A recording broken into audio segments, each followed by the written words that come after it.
Today marks the 80th anniversary of China's victory in the War of Resistance against Japan. On September 2, 1945, the Japanese government officially signed the surrender document. The Republic of China government designated September 3rd as the Victory Day of the War of Resistance. In 1951, the State Council of the People's Republic of China issued a document reaffirming September 3rd as the Victory Day of the War of Resistance against Japan. 80 years ago today, a weakened and impoverished China, at the cost of tens of millions of casualties, achieved victory in the 14-year-long War of Resistance against Japan, thoroughly defeating Japanese fascism. All Chinese people should remember this war that reshaped modern China, as it ignited unprecedented patriotic fervor, united a fragmented nation, and restored China as a strong country. As a vital part of the global anti-fascist war, China's outstanding contributions in the War of Resistance and the Burma Theater earned it a place alongside the US, the Soviet Union, and the United Kingdom as one of the four major Allied powers, as well as a permanent seat on the United Nations Security Council. We must express gratitude to those who sacrificed their lives for China's war effort and the global anti-fascist struggle, including Chinese, Americans, Russians, British, French, and heroes from other nations. China owes special thanks to the US for its strong support during the war. It was President Roosevelt's steadfast backing that enabled China to stand firm in the face of near collapse. The Flying Tigers and the subsequent US 14th Air Force fought bravely to defend the skies of China and other Asian nations, with many giving their lives and remaining forever on the land where they shed their blood. To this day, the city of Kunming in China's Yunnan province retains Flying Tiger Avenue, named in honor of the Flying Tigers. At that time, the U.S. was a beacon of human civilization, the arsenal of democratic nations, the leader in confronting evil, and the cornerstone of global stability. However, 80 years have passed, and the relationship between China and the U.S. has seen the direct confrontation on the Korean Peninsula, a prolonged Cold War, and a period of cooperation to counter the Soviet Union, maintain the global trade order, and foster global economic prosperity. Today, as China's national strength rises, making it the world's second-largest power capable of challenging the U.S., conflicts between the two nations are inevitable. As a Chinese person, I believe that if national interests cannot be reconciled, disputes can only be resolved through competition. If there is still a possibility, and Americans are willing to set aside hostility toward China, China is also willing to coexist peacefully with the U.S. Growing the pie together is far better than mutual confrontation and destruction. We hope Americans understand that for most of its thousands of years of history, China was the world's leading power. What Chinese people are doing now is merely returning to the position we once held.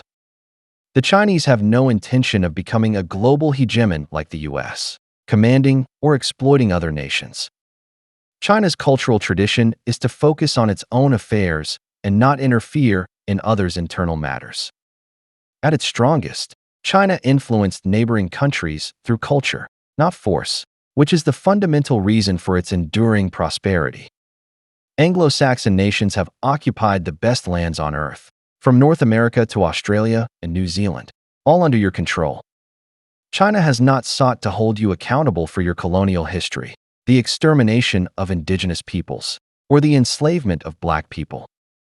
China has not sent warships or planes to demonstrate near U.S. territory, nor does it intend to challenge the U.S.-led international order. Whether it is the United Nations or the WTO, China actively upholds their authority.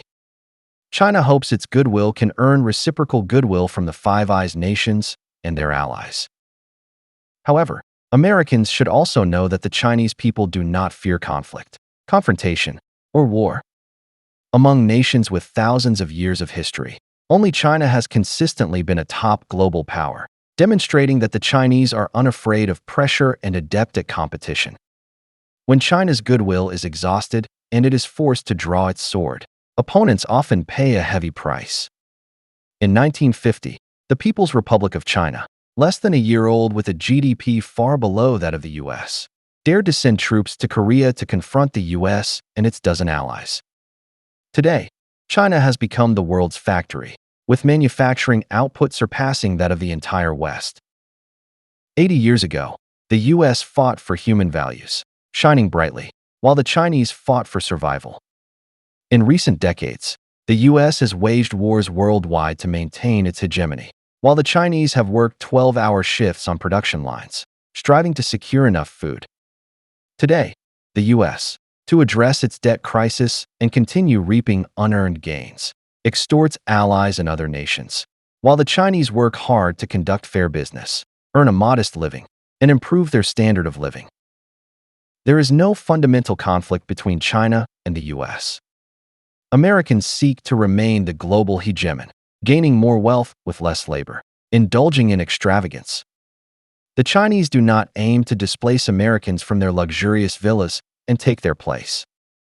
The Chinese are simply building a modest shelter to shield themselves from the elements and live with dignity. If the US is willing, it can continue to be the world's leader, sailing its aircraft carriers worldwide to project power, and the Chinese will not compete for the spotlight. But the Chinese have one request. The US and its allies should not flex their military might at China's doorstep or threaten China's national interests. That is all. With just over 200 years of history, the US has long been the world's leading power. The Chinese greatly admire its vitality and outstanding contributions to human civilization. But humanity is not defined by the US alone. The world's over 7 billion people cannot all live like the 350 million Americans, profiting without labor by exploiting other nations. China's development path complements the US-led international order and rebalances human society. Since Americans enjoy borrowing money for consumption, printing money to export inflation, and shifting economic crises, someone must handle actual production and provide goods, right? China is effectively playing this role, and the US should engage in active dialogue with China to jointly maintain the current international order, which benefits both nations. If the US persists in using the dollar, the SWIFT system, its technology, and military power as weapons to corner China, China will certainly retaliate. Rare earths are just a small test of its capabilities. The Chinese have many weapons the US cannot anticipate. China is not a small nation like Japan or Germany, nor is it a militaristic state like the Soviet Union. China has a vast domestic market, a diligent and highly skilled workforce, top-tier scientific talent, the most comprehensive industrial system, vast territory, and abundant resources. Befriending China is undoubtedly more worthwhile than confronting it. Over a century of humiliation following the late Qing dynasty has taught the Chinese the importance of national strength. China's rejuvenation is not just a slogan of the Communist Party of China, but the dream of all Chinese people. This strong collective consciousness cannot be defeated by trade wars or technology wars. If the US could have defeated China, it would have done so in Korea in 1950, not delayed until today. Ordinary Americans need to understand that China is a nation with a triad nuclear strike capability, with its army, navy, and air force among the world's best, and its space technology on par with the US. In an all-out war, or even a nuclear war with China, the US homeland would not be spared. China is not a closed nation like North Korea.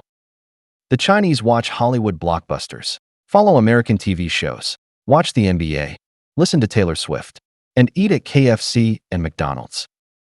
China deeply appreciates American cultural values. If you push a superpower with 1.4 billion people into opposition while hoping to maintain a comfortable lifestyle of weekend fishing, skiing, and golf, that is wishful thinking. Without the resolve to endure hardships like North Koreans, it is best not to confront China. In the 21st century, with rapid technological advancements, the Earth has enough room for both China and the US. We can return to the spirit of 80 years ago when we fought fascism together. Today, we can jointly push the boundaries of human technology and engage in a dignified competition of technology and productivity. Growing the pie and advancing human civilization together is surely better than mutual destruction.